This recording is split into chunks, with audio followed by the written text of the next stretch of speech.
Muy buenos días a todos. Gracias por acompañarnos y bienvenidos en esta nueva edición de nuestro ya acostumbrado espacio Bofras Live, que viene a ser un espacio para compartir con nuestra comunidad, con nuestros seguidores, temas de actualidad en el ámbito marítimo y energético nacional e internacional. Nos complace nuevamente reanudar este espacio después de cierto tiempo de inactividad. Gracias a todos por unirse. Y sin más preámbulos, voy a invitar al doctor Rubén Darío Bolívar Carrasquel, que será nuestro ponente el día de hoy, para así dar inicio a este espacio.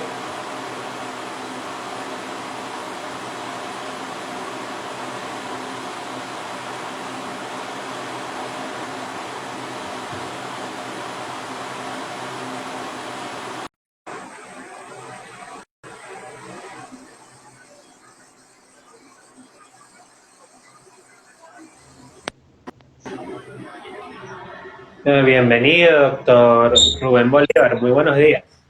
Buenos días, Reni. Buenos días a todos los presentes en este Bofras Live, que como lo decía Argenis, es una herramienta o un mecanismo que tiene Bofras, el escritorio jurídico, para estar en contacto, en comunidad con todo el espacio, digamos, profesional y el público en general, nuestros clientes, nuestros relacionados, nuestros aliados, que de una u otra manera siempre están pendientes de nuestras actividades.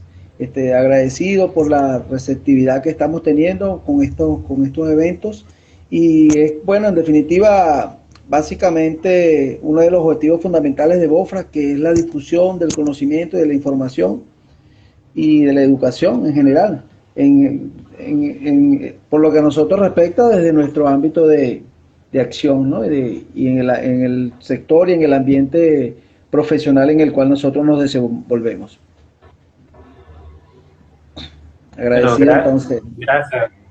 gracias a usted por esta iniciativa, doctor. Eh, bueno, como quizás saben, el tema de hoy será enfocado en el tema petrolero.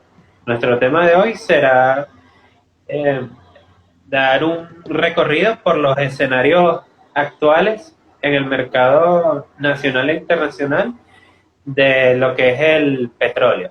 El doctor Rubén Bolívar nos va a estar dando una exposición sobre este tema. Y bueno, para entrar de una vez en materia, vamos a comenzar con el mercado internacional. Como hemos visto, el tema de Rusia ha estado muy en boga últimamente por esta cuestión que es la guerra con su vecino Ucrania. Eh, el 29 de mayo, es decir, la semana pasada, la Unión Europea acordó imponer un embargo al petróleo ruso, de manera que la Unión Europea vaya, vaya dejando de importar petróleo a la Federación Rusa como una suerte de sanción hacia este país por todo lo relacionado con su enfrentamiento bélico contra Ucrania. Ahora, por favor, sería tan amable explicarnos el alcance de este embargo, si es total, es decir, ningún país de la Unión Europea puede de lleno importar petróleo proveniente de Rusia, o si es un embargo parcial. Cuéntenos. Bueno, lo primero que tenemos que decir que el petróleo es más que un commodity, más que una sustancia inerte que está en el subsuelo. es un, es un elemento que tiene una enorme importancia en el mundo. El 35% de la energía que se utiliza en el mundo viene del petróleo. Y cuando hablamos del transporte como tal, más del 80% del transporte marítimo, marítimo de por tierra y por aire viene del petróleo, del combustible derivado del petróleo y sus derivados. De manera que el petróleo históricamente siempre ha sido de mucha importancia al momento de de establecer y de generar lo que son las geopolíticas internacionales. Siempre ha sido utilizado por los actores que de una u otra manera tienen la mayor importancia en su manejo, han sido utilizados para de una manera imponer políticas internacionales, políticas geopolíticas que de una u otra manera siempre se han impuesto en el mundo. Tenemos el ejemplo del embargo petrolero que en 1974 o 73 impuso los países árabes a raíz de la guerra del Yom Kippur, en el cual Estados Unidos fue impuesto a los aliados de Israel, que apoyaron a Israel en esta guerra, y los países árabes impusieron un embargo petrolero que fue prácticamente la primera vez que el petróleo fue utilizado como un arma geopolítica. Actualmente es natural, es normal que lo estemos viendo de esa manera. Y en los últimos, para no irnos tan lejos, porque sería demasiado largo el live, podemos poner como antecedente lo que ocurrió en el año 2019, cuando con la crisis mundial o con motivo del coronavirus de 2019, que impuso al mundo prácticamente en una crisis mundial durante los años 20 y 2021, y el petróleo llegó a estar en menos $40 el barril, barriles a futuro en el mes de abril, con compra en el mes de mayo, de manera que costaba $40, el comprador tenía que pagar $40, o mejor dicho, el vendedor tenía que pagarle $40 al comprador para que se lo llevara, porque no había capacidad de almacenamiento, y fue una gran crisis, una de las crisis más grandes que ha tenido el mundo energético mundial. Posteriormente, bueno, seguimos avanzando en el tiempo, y a raíz de la invasión de Ucrania por parte de Rusia en febrero de este año, empiezan los movimientos geopolíticos y las políticas de las grandes potencias, donde está Estados Unidos y la Unión Europea como países occidentales, como son llamados a nivel digamos universal, y Rusia, que ha considerado que la incorporación de Ucrania a la OTAN es una gran afrenta o un gran peligro a su seguridad estratégica, de manera que inició esa guerra. Y una de las primeras acciones que hubo con respecto a eso fue el embargo que Estados Unidos le impuso a Rusia de todos los productos, tanto petróleo como derivados, en febrero de 2022. Y posteriormente, luego de muchas discusiones donde los países no se ponían de acuerdo, los de la Unión Europea, recordemos que son 27 países, y que ponerse de acuerdo en decisiones tan estratégicas y sobre todo tan neurálgicas para ellos, desde el punto de vista comercial, son difíciles de tomar. Sin embargo, dieron un paso, y el lunes pasado, el lunes 29 de mayo, la Unión Europea tomó una decisión histórica, impuso un embargo al petróleo ruso. O sea, se irá acordando, digamos, paulatinamente en el transcurso del año. Inicialmente será un embargo sobre el petróleo que viene de Rusia hacia los países europeos de la Unión Europea por vía marítima, y que prácticamente representa un 90% del producto por allí transportado. El otro 10% lo está representando el transporte del petróleo por vía oleoductos hacia Hungría y hacia República Checa. Eventualmente, bueno, el producto, el objetivo, digamos, de la Unión Europea es irse desvinculando comercialmente de Rusia, y incluso el oleoducto Druzhba, que es el más largo del mundo y que lleva petróleo desde Rusia, Ucrania, Bielorrusia, Polonia, Hungría, Eslovaquia, a República Checa, Austria y Alemania.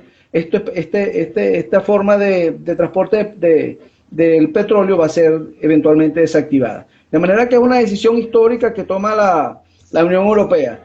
Por un lado, muy difícil de prever en el corto plazo los resultados de esto, porque es una guerra de titanes, porque Rusia está dejando de suministrar petróleo a estos países que representa el 25% del consumo de petróleo que tienen ellos. El 25% del petróleo de los países de la Unión Europea viene de Rusia.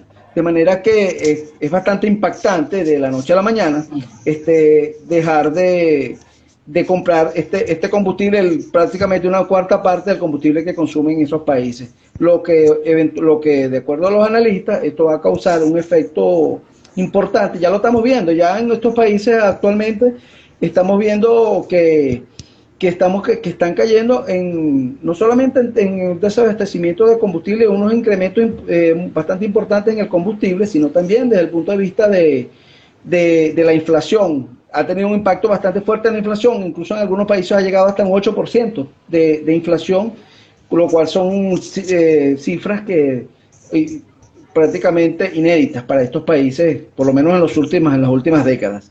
También entre las medidas acordaron retirar del SWIFT, del sistema bancario internacional SWIFT, al banco Sberbank, que es el banco más grande de Rusia. Ya van 7 los bancos que han sido excluidos del sistema SWIFT.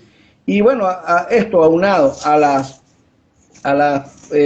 digamos, decisiones que tomó también el gobierno norteamericano cuando también impuso un embargo al petróleo ruso, obviamente ya está constituido en lo que se llama una guerra geopolítica bastante marcada, y donde veremos quién va a tener la mayor capacidad de aguante y cómo se van a mover los efectos, digamos, estos países a los efectos de poder cubrir sus necesidades del combustible que, como lo dijimos al principio, es el que mueve al mundo.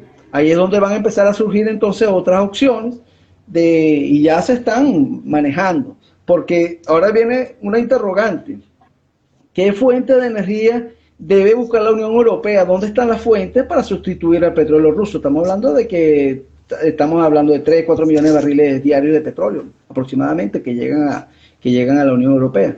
¿Dónde lo van a conseguir? En Estados Unidos, en el Medio Oriente, en Sudamérica. Y por otro lado, ¿dónde va a colocar Rusia su petróleo y gas que ya no va a vender a la Unión Europea? Rusia es uno de los principales productores mundiales, está entre el top 3 de los productores mundiales de petróleo. Actualmente están alrededor de 11 millones de barriles y exportan 4.5 millones de barriles. De esos 4.5 millones de barriles, la mayoría, 80%, iba a Europa y a Estados Unidos. De manera que, bueno, ya estamos viendo todos estos efectos que obviamente ya se están viendo en el mundo, como es desabastecimiento, como es una gran inflación a nivel mundial, y apenas está empezando este conflicto geopolítico. ¿Dónde se prevé que va a colocar Rusia su producto? Porque eventualmente lo va a colocar. Siempre va a haber compradores a ese producto remanente que no está siendo adquirido por la Unión Europea. Va a ir a China principalmente, la India, que van a comprar, bueno, van a ser los grandes beneficiarios porque están comprando, digamos, a precio de gallina flaca, productos rusos, petróleo ruso. Y por otro lado, también se prevé que haya mucha actividad de compradores privados que eventualmente compren el petróleo ruso y lo reclasifiquen, lo lleven a otras refinerías, lo reclasifiquen y posteriormente lo lleven a colocarlo incluso hasta en la misma Unión Europea, pero reclasificado y con digamos, un certificado de origen diferente del que es ruso. El que no puede entrar es directamente desde Rusia hasta la Unión Europea. Pero ya, como en este mercado, como en todos los mercados a nivel mundial, hasta el más pequeño, hasta el más grande, siempre van a haber los que van a sacarle el mayor provecho a esta situación. Ahorita por lo pronto ya hemos visto, disculpa Argenis, que uno de los efectos es que estamos viendo además de la inflación muy alta que ya se viene presentando en Estados Unidos y en Europa, el precio del petróleo está subiendo a unos volúmenes, unos niveles que consideraban que pasarían muchos años para que nosotros llegáramos a esos niveles. Estamos hablando de que el barril Brent, el barril con el indicador de Brent del Mar del Norte, que es el indicador para Europa, se estuvo cotizando esta semana alrededor de $120 el barril. Hoy está en 116, amaneció en la mañana de hoy. Y el barril del petróleo WTI, West Texas Intermediate, que es el indicador para América, para Estados Unidos, que se utiliza como indicador en Oklahoma, Estados Unidos está hoy en 115.90. De manera que ya estamos viendo un incremento bastante fuerte del barril de petróleo. Eso, agua abajo, obviamente conlleva una gran incremento de todos los productos, porque todos de una manera u otra se ven impactados, porque como sabemos, la mayor digamos, la mayor parte, por mucho, la mayor parte de los commodities y de los productos que se utilizan o que se consumen a nivel mundial se llevan por transporte marítimo y por transporte terrestre y por transporte en avión. De manera que al subir el precio de los combustibles, obviamente va a subir en mucho el traslado de estos bienes y servicios, de estos bienes a otros sitios. Otro para seguir, disculpa, en el ambiente internacional, y disculpa si quería decir algo, Argeni, bueno, tú me cortas, porque a veces estos temas que son muy interesantes y que a uno también lo apasionan, ¿no? Y uno los estudia permanentemente y le vamos haciendo seguimiento permanentemente. Entonces, cuando estamos ante una audiencia así tan buena como la que estamos teniendo actualmente, como estas personas que se están incorporando y que están haciendo sus comentarios, entonces uno se motiva a seguir avanzando en el suministro de la información. Otro aspecto que es muy importante, siga hablando. Muy importante, Argenis, muy importante, es una reunión que se está llevando el día de hoy en la mañana, entre los miembros de la OPEP, porque recordemos que de los últimos 4 o 5 años, del año, si no mal lo recuerdo, 2015, 2016, Rusia se incorporó a la OPEP, pero no como un miembro activo, sino como un aliado. Entonces, ese grupo se llama OPEP+, que son los miembros natos de la OPEP, más 10 países. Pues está México, está Noruega y el más importante, por supuesto, Rusia, que es uno de los mayores productores mundiales de petróleo y exportadores. Ellos han venido tomando decisiones para controlar el mercado, haciendo ajustes, haciendo recortes o liberando productos al mercado en la medida que los precios se van fluyendo o van de alguna manera siempre buscando el equilibrio, ¿no? entre los consumidores y los productores y los que en definitiva están, todos los actores que están involucrados en el negocio del petróleo y sus derivados y todo lo que eso conlleva.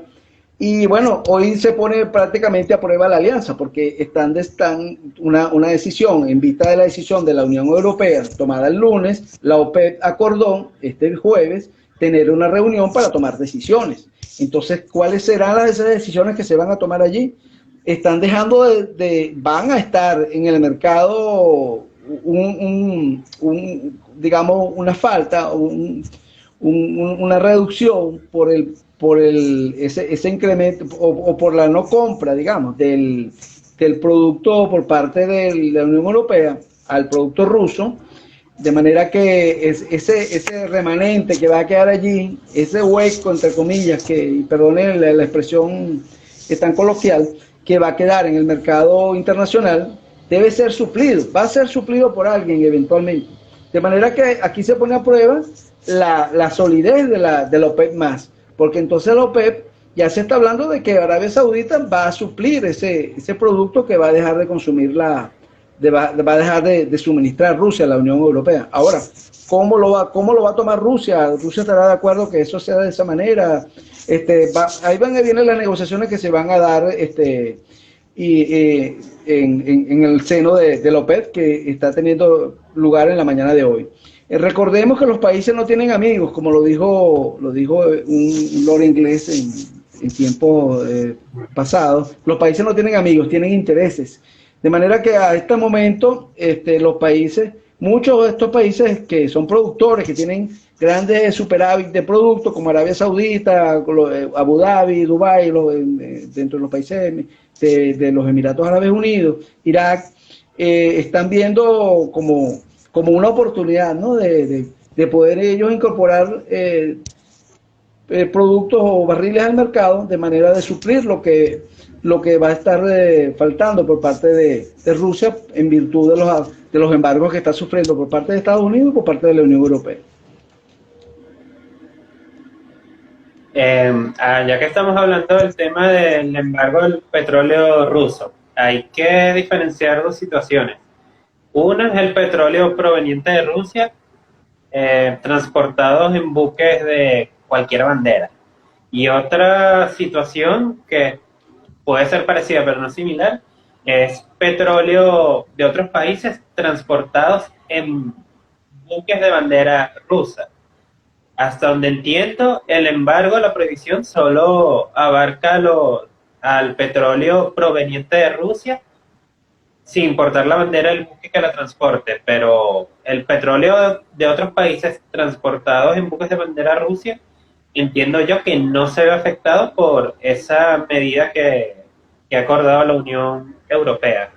¿Puede ampliarnos sobre este punto?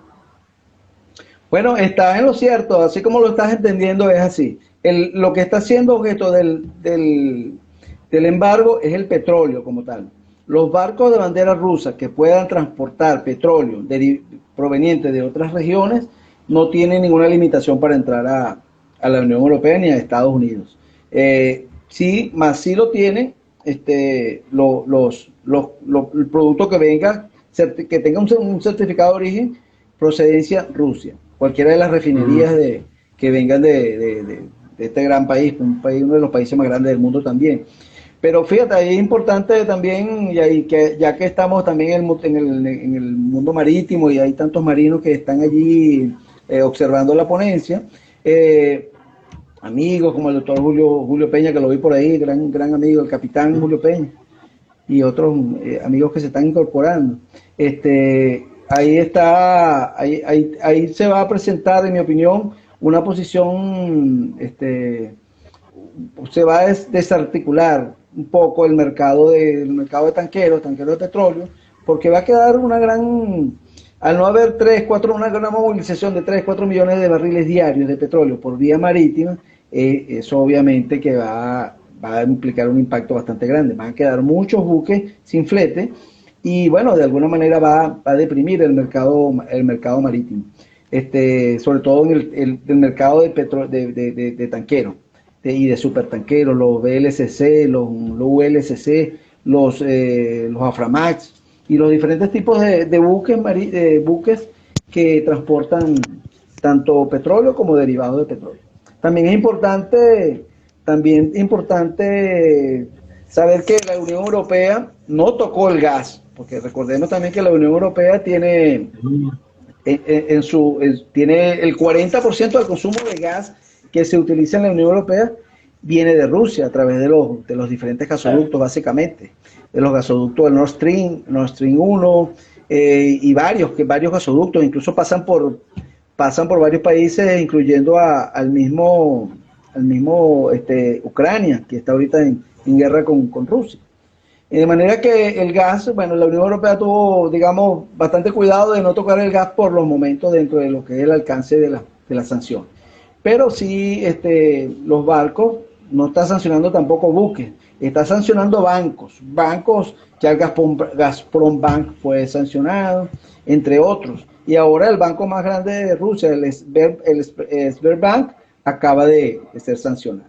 Entonces, bueno, esos son como dicen por allí, acontecimientos en pleno desarrollo y esa es la situación que estamos viviendo actualmente. Ahora, como este negocio está interconectado y todos los países prácticamente tienen de una u otra manera una incidencia, menor o mayor, pero incidencia al fin, en el negocio de los hidrocarburos, yo te puedo, para seguir avanzando un poco no sé si tiene no sé si tiene alguna otra pregunta respecto al ambiente internacional, digamos, para pasar un poco ya al ambiente más regional, a nuestra región y posteriormente caer en el tema de Venezuela específicamente.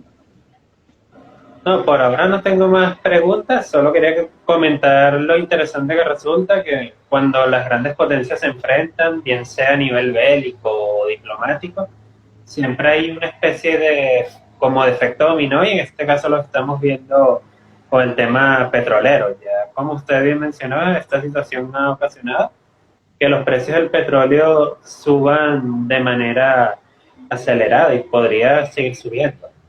Así que Sí, quedará a ver cómo evoluciona todo esto. Y bueno, la desgracia de algunos, como digo yo, la fortuna de otros. Como usted dice, tanto Rusia como la Unión Europea, si no comercian entre ellos, van a buscar aliados comerciales alternativos, porque siempre los hay. Siempre hay una alternativa en el comercio internacional. así Y, es. y bueno, habiendo dicho eso, vamos a hablar un poco sobre el ámbito regional aquí en el continente americano. Vamos a comenzar con Estados Unidos, que siempre es el que marca pauta en lo que es el ámbito internacional. Hay algunos movimientos estratégicos por parte de Estados Unidos en el mercado petrolero. Bueno, mira, Estados Unidos, como tú bien lo dices, es un actor de primer orden en el mercado del commodity petróleo, que es el principal commodity del mundo. Primero, Estados Unidos es el principal consumidor de petróleo en el mundo. Segundo, es uno de los principales productores. En los últimos años ha estado de primero en la lista. Ahora mismo no lo porque ha habido digamos, un freno en la política petrolera de Estados Unidos con la incorporación como política de desarrollo del gobierno de Joe Biden. Y además el petróleo se cotiza en dólares, lo cual es un detalle que no es poca cosa, no es un detalle menor que el precio del petróleo se cotiza en dólares, que es la moneda norteamericana. Ha habido mucho en el pasado, y incluso en el pasado reciente, muchas iniciativas aquí mismo en Venezuela de darle una connotación o que pueda ser utilizado o cotizado, digamos, el petróleo en una moneda distinta. Se ha planteado el yuan de China, el rublo de Rusia, que son aliados también y son unas grandes superpotencias también. Sin embargo, bueno, no se ha podido cristalizar eso, y el petróleo se cotiza y se maneja y se paga y se maneja comercialmente en dólares de Estados Unidos de Norteamérica, de manera que Estados Unidos obviamente tiene un peso muy importante en lo que es la dinámica del petróleo internacional.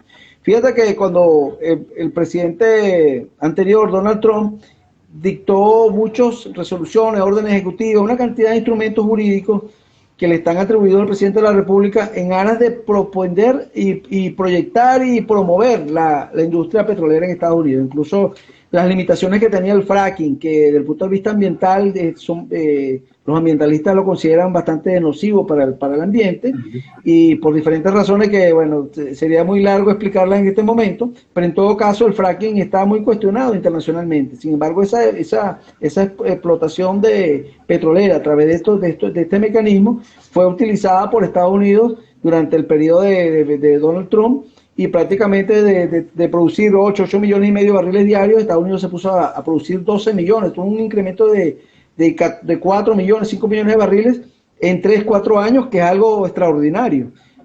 Ningún país ha hecho eso, un incremento de producción tan grande, bajo esta figura de la explotación del fracking. Ahora mismo Estado en Venezuela, una vez que lo hizo como su política, digamos, su plan de gobierno, su promesa de gobierno, Joe Biden se declaró defensor de las políticas ambientales, ¿no? Y se puso como meta desarticular la actividad del petróleo en Estados Unidos en beneficio de lo que se llama ahora la transición energética, que es ir digamos, a fuentes de energía mucho más limpias, como la energía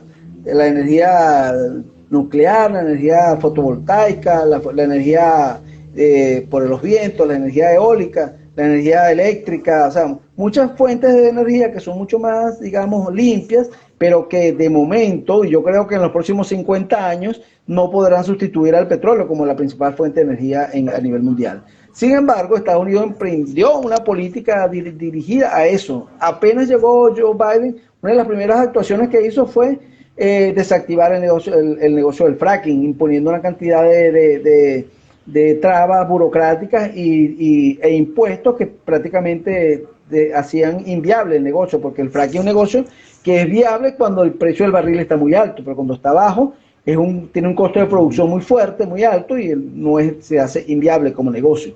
También canceló los arrendamientos petroleros, canceló la permisología para un oleoducto, el Keystone XL, que se estaba construyendo desde las arenas bituminosas de Canadá en la provincia de Alberta para traer petróleo hacia Estados Unidos, 850,000 barriles diarios. Y bueno, todo eso fue prácticamente paralizado. La explotación de petróleo en el Ártico, una cantidad digamos, de medidas que dictó el presidente apenas llegó al país. Resulta que la fuerza de los hechos y la fuerza de las circunstancias ahora lo ha obligado, como un avión que va aterrizando, y ahora resulta que el avión tiene que arrancar otra vez. Bueno, tiene que esperar que aterrice para volver a agarrar vuelo y tomar el carrera y volver a agarrar vuelo, porque no puede paralizar una industria como la industria petrolera y volverla a relanzar. ¿Qué pasa? Que ahora la Unión Europea está ávida, necesitada de petróleo. Estados Unidos también tiene que suplir los 600,000 barriles que le llegaban de petróleo de Rusia, que importaba desde Rusia, porque con el embargo que le impuso ya no los tiene. Entonces está empezando a buscar aliados que tradicionalmente no hubieran podido ser considerados como tales, sobre todo en las últimas actuaciones de Estados Unidos. Estados Unidos se está acercando mucho a Arabia Saudita, cuyas relaciones no están muy bien con Estados Unidos actualmente, por su cercanía con Rusia en la OPEP+. Como Arabia Saudita, como sabemos, es digamos, el líder de la OPEP. También Colombia, fíjense, en el caso de Colombia, Colombia que se veía muchas personas decían, bueno, Colombia puede ser uno de los suplidores de petróleo de Estados Unidos y de otros países, porque tiene una industria que el año pasado tuvo un promedio de 700,000 barriles, 750,000 barriles de promedio de producción. O sea, ha ido incrementando muchísimo su producción petrolera. Pero resulta que el presidente o mejor dicho, en las pasadas elecciones, el candidato a presidente Gustavo Petro, que fue el que ganó las primarias, ahora su principal política de gobierno es que él va a ir a una transición energética y que va a suspender todos los contratos, o mejor dicho, la contratación de exploración de petróleo. Los contratos de exploración que existan, bueno, seguirán, según él lo ha planteado, seguirán funcionando, pero no va a haber nuevas contrataciones de exploración, de contratos de exploración. Obviamente, eso va a impactar muchísimo, porque la exploración es consustancial con la actividad petrolera. No es que tú suspendes la exploración y sigues con la exproducción, no. La exploración es permanente, tienes que ir sacando permanente, incrementando las reservas. Y actualmente Colombia tiene reservas para 6 años. 6 años de acuerdo a su producción y a su modelo de negocio actual petrolero. O sea que en 6 años Colombia dejará de ser un país petrolero. Eso, por supuesto, está preocupando muchísimo al sector, porque de dónde van a salir, digamos, todos esos faltantes que se están viendo en el mundo. También tenemos que Estados Unidos apostando a Guyana, que de paso Guyana está explorando y está produciendo en la extensión marítima de la zona de reclamación con Venezuela. Eso es en contravención con el Acuerdo de Ginebra que celebramos ambos países en 1966. Venezuela tiene que activar un convenio más allá de la reclamación que tiene contra Guyana, que de paso estamos en un juicio. O sea, si estamos en un juicio, estamos delimitando y definiendo cuál va a ser el límite territorial y por ende el límite, lo que de allí deriva, mar territorial, zona económica exclusiva, zona contigua, zona, las diferentes, la plataforma continental, la exploración de seres vivos y de recursos marinos. Todo eso está en discusión judicialmente, porque estamos en un juicio actualmente. Y de hecho, el 8 de marzo, Guyana hizo sus alegatos ante la Corte Internacional de Justicia, y a Venezuela le corresponde hacerlo el 8 de marzo de 2023. De manera que nosotros estamos en pleno juicio y Guyana está haciendo unos reconocimientos grandísimos en materia petrolera en unos yacimientos que no han sido delimitados, porque ellos están contiguos a la zona en reclamación e incluso a la propia proyección de lo que es el del Tamacuro venezolano. De manera que Guyana, tenemos ese asunto muy pendiente por allí.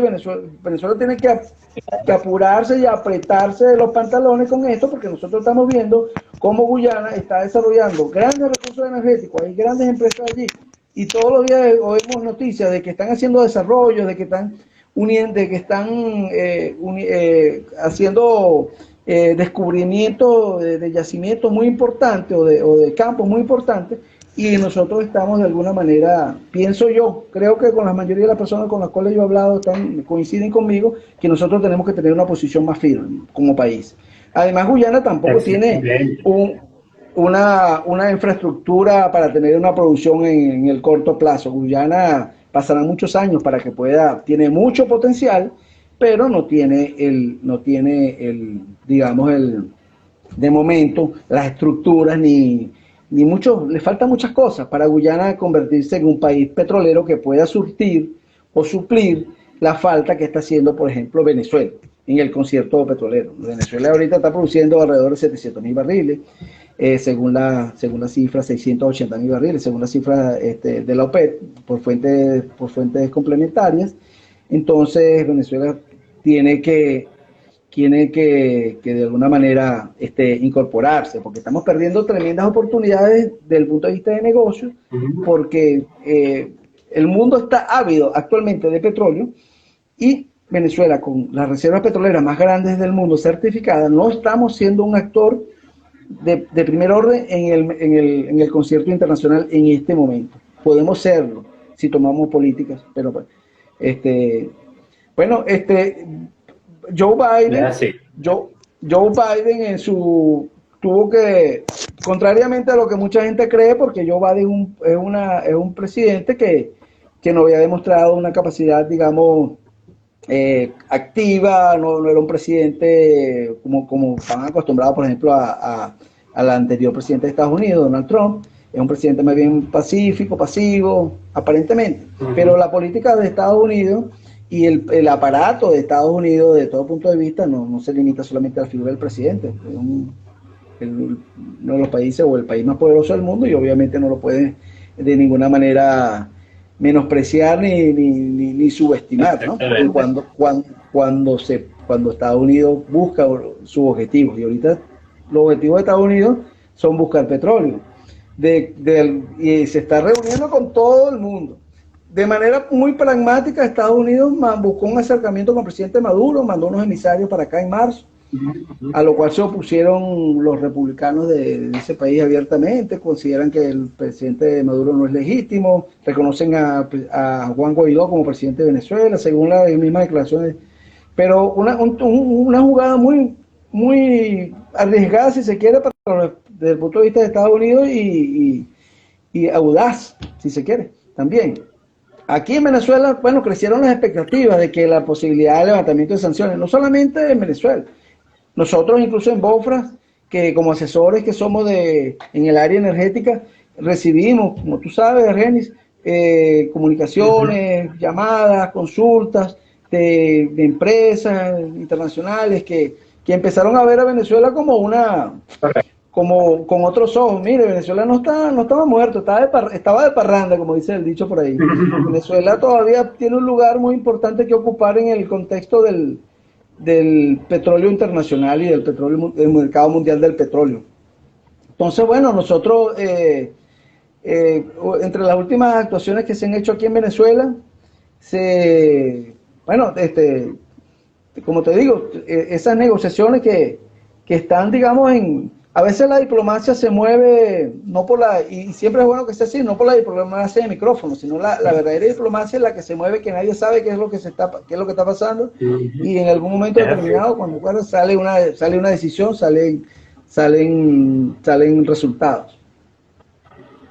Ya que estamos hablando de ese tema del acercamiento de Biden con varios países, incluyendo con Venezuela, la semana pasada salió un nuevo decreto de la OFAC relacionado a la actividad petrolera en Venezuela.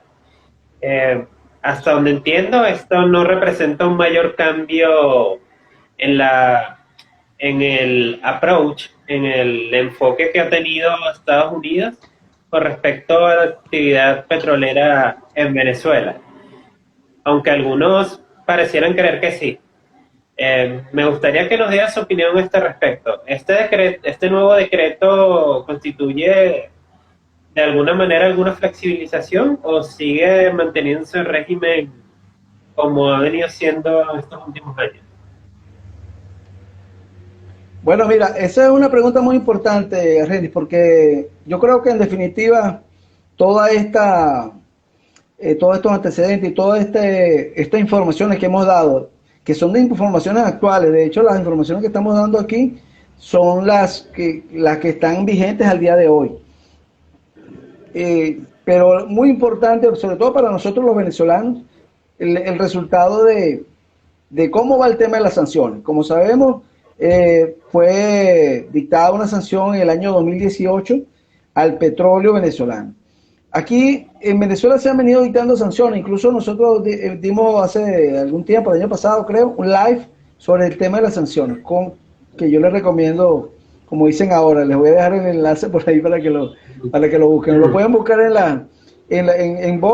la página de Instagram de Bofra, ahí está un live que nosotros hicimos sobre la información de las sanciones. Sí, En en nuestros definitiva, videos de IGTV lo pueden encontrar, es del año pasado. exactamente. Entonces, en Bofra hemos estado revisando eso, haciéndole seguimiento. En la mayoría de las sanciones que se han dictado aquí en Venezuela, incluso desde el año 2008, en Estados Unidos ya ha dictado algunas sanciones, pero a personas específicas, personalidades específicas.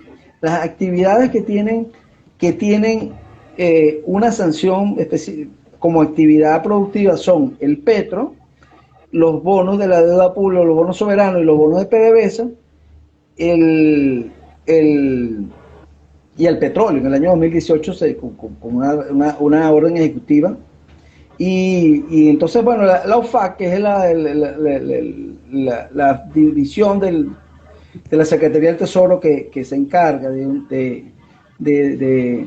digamos, de hacer el seguimiento a estos temas, dictó una resolución o una decisión en la cual imponía sanciones a todos los ciudadanos norteamericanos que de una u otra manera hagan negocios con Venezuela y en materia de petróleo. Por cierto que esas sanciones se han extendido a otros ciudadanos en la práctica, pues prácticamente todos los países del mundo o personas, empresas que de alguna manera hagan negocio con Venezuela siendo o no norteamericanos, incluso buques, empresas, personas individuales han sido sancionadas por hacer negocios con Venezuela. Bueno, Venezuela tiene cargando eso, obviamente es un fardo, es un pesado, digamos, adminículo que Venezuela tiene que cargar en la explotación de sus recursos petroleros. Yo voy a decirlo aquí muy claramente, Venezuela también ha tenido falta de desinversión, ha tenido falta de una cantidad de cosas que han afectado a la industria petrolera. Obviamente, eso no lo podemos negar como venezolanos, lo vemos en el día a día. Pero también es cierto que las sanciones han afectado duramente. Y las sanciones, en definitiva, y está demostrado históricamente, afectan más a la población que a los gobernantes a los cuales va dirigido. Se utiliza como mecanismo de manejo político, muchas veces manejo geopolítico, y Venezuela pasa prácticamente a ser un peón en el ajedrez internacional. Un peón que lo mueven con los hilos de los intereses que estén en boga en ese momento. Entonces, bueno, eso ha sido así lamentablemente. Ahora, a algunas empresas les han extendido una licencia que es un instrumento administrativo emitido por esa misma autoridad, por la OFAC, la Oficina de Administración de Públicos de Extranjeros, de instrumentos extranjeros, de bienes extranjeros, que de alguna manera esto le han dado como un permiso. Esas son las licencias, autorizaciones para que algunas empresas puedan seguir desarrollando actividades en Venezuela, aun cuando esté bajo el régimen de sanciones. Así le ha sido extendido a Chevron, que tiene varios negocios aquí en Venezuela, y durante los años anteriores, cada 6 meses le han ido extendiendo la licencia. Entre el año 2019 y abril de 2020, Chevron podía comercializar sus productos, petróleo, derivados, coque, derivados de sus actividades que tiene aquí en Venezuela en sus negocios. Sin embargo, a partir de esa fecha, le fueron retirados en la licencia esas posibilidades. De manera que más que la licencia que tiene Chevron, más de la que básicamente es para preservar sus activos, y más que lo que puede hacer Chevron con esa licencia que le acaban de extender el 29 o el 27 de mayo, es lo que no puede hacer, es lo que realmente es irrelevante, lo que no puede hacer. No puede perforar, no puede producir, no puede comprar bienes, equipos, no puede procesar y no puede, lo peor, no puede comercializar sus productos, lo que obviamente la limita a solamente preservar los activos, mantener el personal y tener una actividad. Claro, la licencia estaba hasta el 1 de junio, hasta el 31 de mayo, digamos.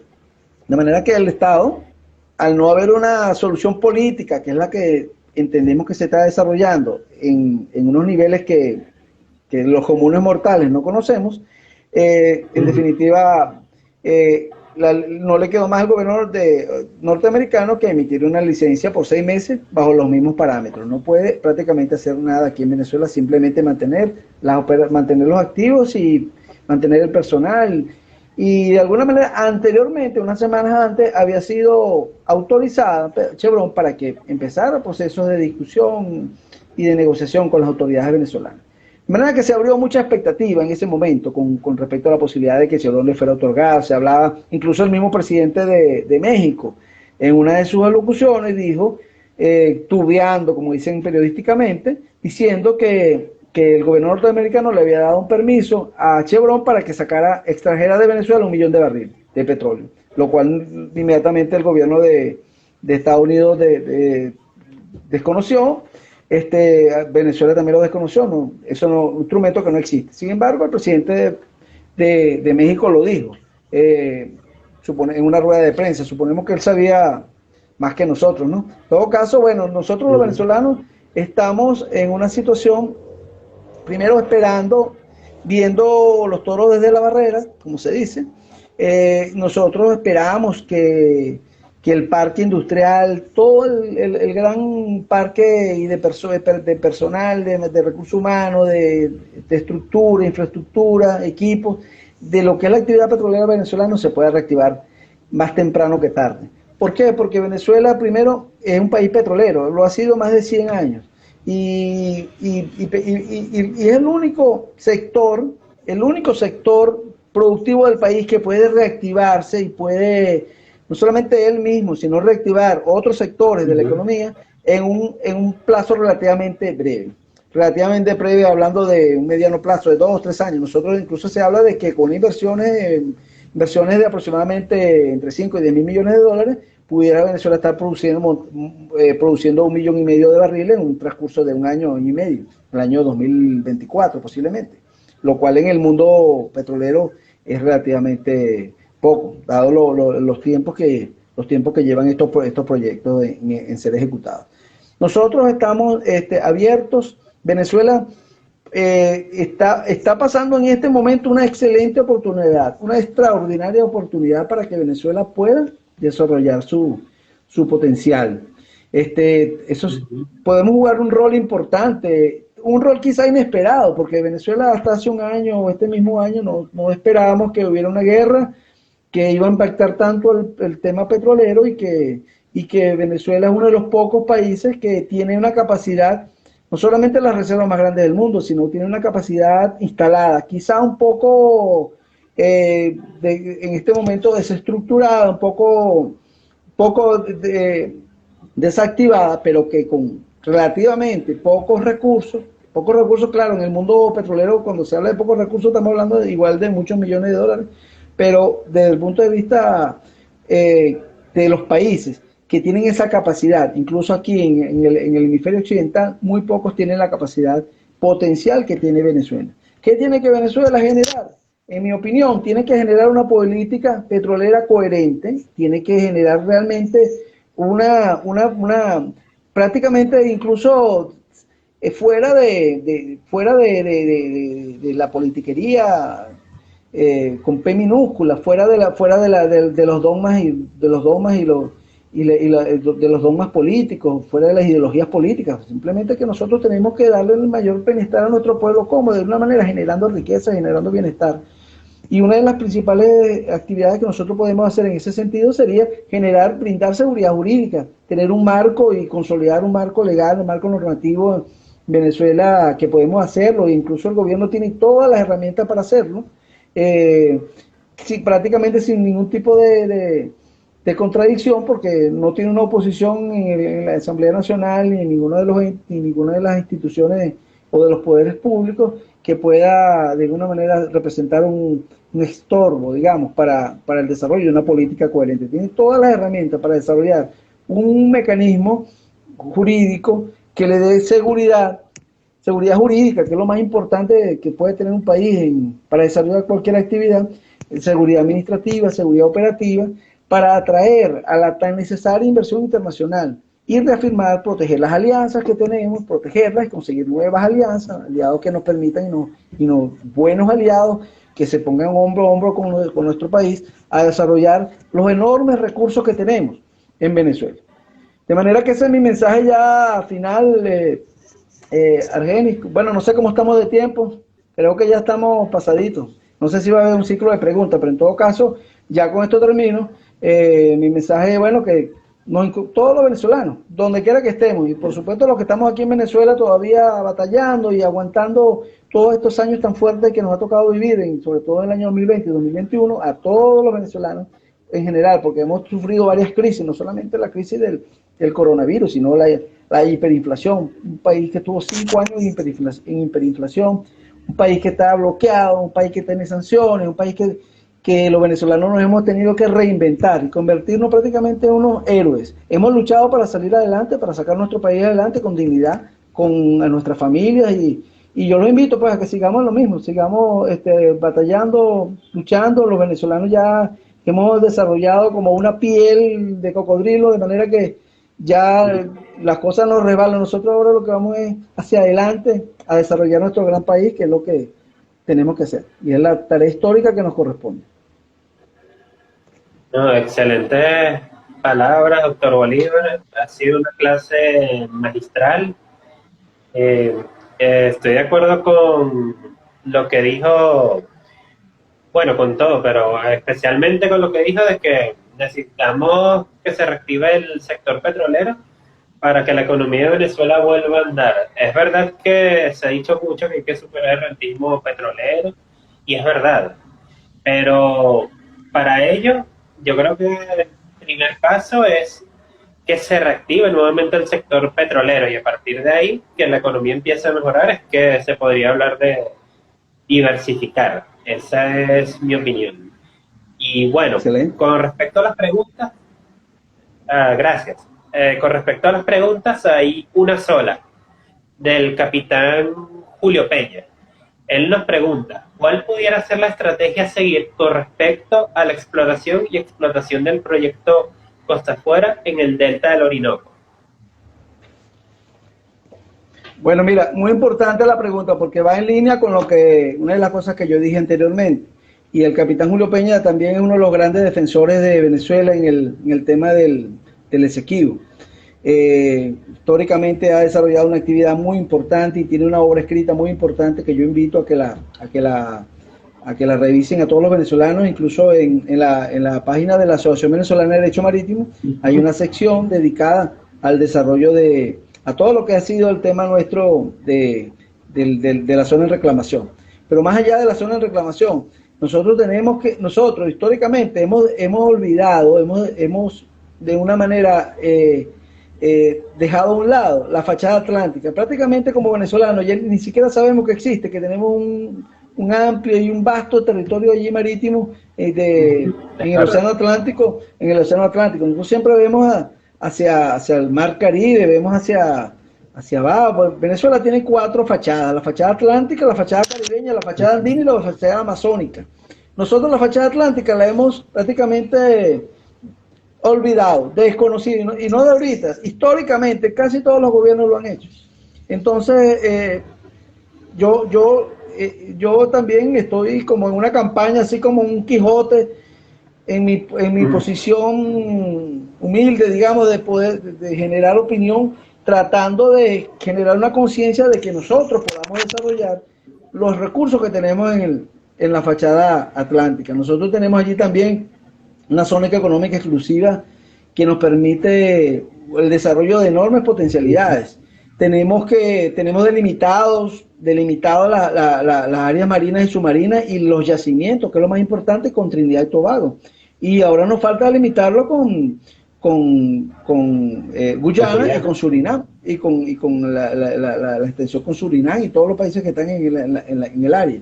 Pero en definitiva, muy buena la pregunta, porque creo que Venezuela debe desarrollar esos recursos. Venezuela tiene 5 bloques en lo que se llama la plataforma del Tana, de los cuales todos los tiene Chevron, tiene uno, y los otros 3 los tiene Venezuela, pues los diferentes, digamos, PDVSA, ¿no? Son 5 unidades de negocios de bien delimitadas, bien determinadas, costa afuera, para explotación de recursos gasíferos, a los cuales le hemos dado licencias de exploración de acuerdo con el ordenamiento jurídico venezolano, la ley orgánica de hidrocarburos gaseosos. Y esos recursos no se han hecho las campañas exploratorias, no se han hecho los diferentes estudios, la perforación. Las licencias tienen unas obligaciones para los licenciatarios, tienen unas campañas exploratorias que deben desarrollar con el ánimo de incrementar las reservas probadas que tenemos en la región. También es estratégico que nosotros desarrollemos esa área, no solamente desde el punto de vista comercial, sino desde el punto de vista como país estratégico, de defensa e integridad territorial, porque prácticamente estamos viendo inermes cómo otros países están desarrollando y están sacando enormes recursos de esas áreas, y se está convirtiendo en países con un enorme potencial, ya reconocidos incluso internacionalmente por la mayoría de la comunidad energética mundial, como lo es Guyana. Guyana hace poco ha hecho varias, digamos, ferias, los summits para vender sus productos, y han ido casi toda la comunidad internacional del mundo petrolero, ha ido allá a ver, a conocer las potencialidades. Ahorita es como la fiebre del oro en California. Bueno, así está Guyana actualmente, y están desarrollando unos espacios marítimos que primero que están en discusión con nosotros en un juicio que está en plena ejecución, por una parte, y segundo, no hemos delimitado los yacimientos, como saben mucho mejor que yo las personas que trabajan en el área de yacimientos, de lo que es exploración, los geógrafos, los geofísicos, los geólogos. Ellos saben que los yacimientos no tienen, nosotros podemos tener una determinación geográfica arriba en lo que es el espacio marítimo, pero en el espacio submarino es otra, y el espacio del suelo marino es otra la determinación, porque los yacimientos son conjuntos, y existe, incluso la ley venezolana lo manda imperativamente, que nosotros tenemos que ir a la delimitación de yacimientos con los países con los cuales tengamos límites territoriales y límites marítimos, obviamente. De manera que, bueno, excelente esa acotación y esa pregunta del capitán Julio Peña, porque en definitiva eso nos permite fijar esa posición que siempre hemos sido en todos los escenarios donde nos ha tocado actuar, siempre hemos sido muy firmes en la posición que tenemos, en el alcance que yo en lo particular como persona tengo, y BOFRAS como organización a la cual pertenezco, tiene de promover el desarrollo de nuestra fachada atlántica. Hace poco el presidente incluso creó una zona especial en la fachada atlántica. Aquí desde el punto de vista militar, la circunscripción acuática de los países, del punto de vista de la Armada, tienen organizativamente tienen una presencia, deben tenerla, porque organizacionalmente y desde el punto de vista jurídico la tienen, que es la defensa del desarrollo de la fachada atlántica. Entonces, eso es algo que no le compete no solamente al gobierno, es algo que le compete a todos los venezolanos. Todos los venezolanos tenemos que velar por la integridad de nuestro territorio.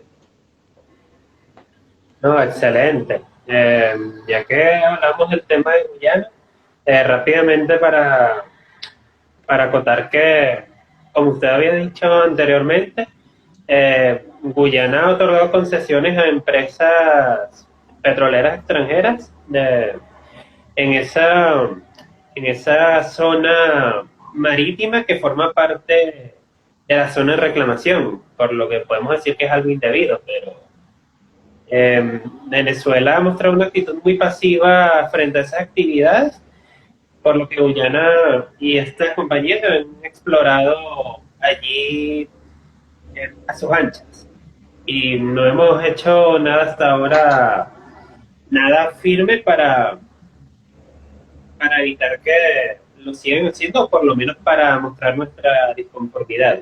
Esa creación de la zona militar especial, la fachada atlántica, luce como un buen primer paso, pero es necesario tomar acciones más firmes y también no solo con respecto a esa delimitación, sino también en la propia disputa que se está ventilando en la Corte Internacional de Justicia.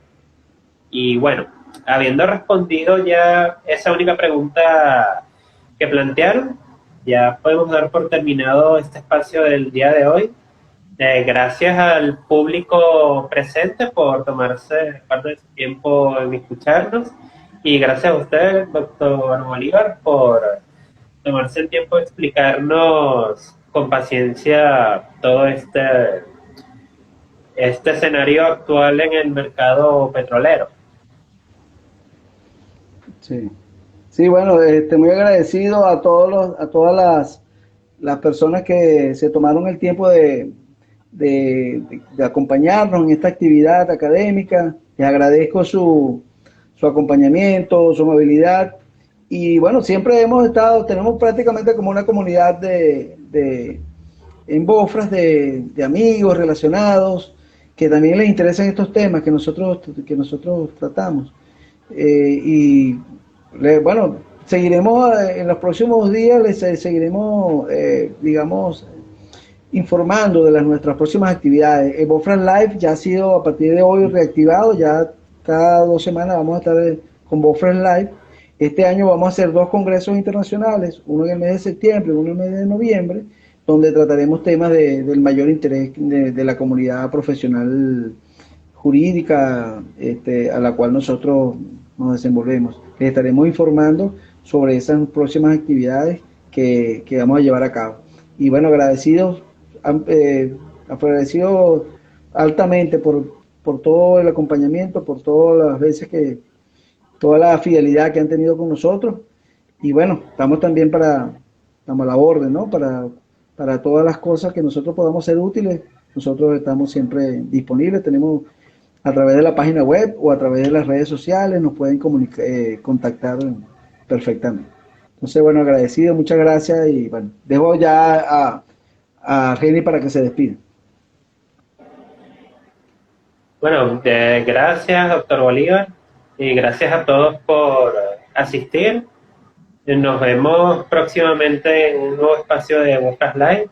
Si tienen alguna duda sobre este tema que quisiera plantear y que no haya quedado respondida durante la intervención, pueden hacerlo en los comentarios una vez hayamos subido este video a nuestro feed de Instagram. Lo vamos a hacer en los próximos minutos. Así que muchas gracias por su atención. Que tengan todos muy buen día, público y doctor Bolívar. Ha sido un placer. Gracias, gracias.